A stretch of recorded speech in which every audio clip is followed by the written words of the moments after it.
స్కూల్కి మీరే తీసుకెళ్ళేవారు నాన్న, మీరే మళ్ళా వాపస్ తెచ్చేవారు నాన్న. ఎప్పుడు నాకు నీకు సిద్ధు, నీకు ఏం కావాలని ఒక్కసారి కూడా మీరు నన్ను ఎప్పుడు అడగలేదు. ఒరే ఒరే నేను బతికేది నీకోసమేనా, నేను ఏం చేసినా నీకోసమేనా, ఎందుకు అర్థం కాదు. చూడండి నాన్న, నేను ఇంటర్మీడియట్కి వచ్చిన తర్వాత బస్ స్టాప్ నిలబడితే అక్కడికి కూడా మీరు వచ్చేవారు. అవునురా, నా కొడుకంటే నాకు అంత ప్రేమ, నువ్వంటే అంత ప్రేమ, అందుకేరా వీడు ఏమైనా అర్థం చేసుకోడు.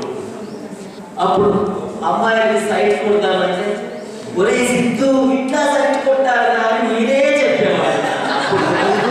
అప్పుడు సైట్ కొడితే కూడా నాకు మీరు ఇవ్వలేదు. ఆ పెళ్లి చూపులు అంటారు, అమ్మాయి ఇంటికి తీసుకెళ్తారు, అమ్మాయిని ఎలా చూడాలో కూడా మీరే చెప్తారు నాన్న, మీరే చూస్తారు నాన్న.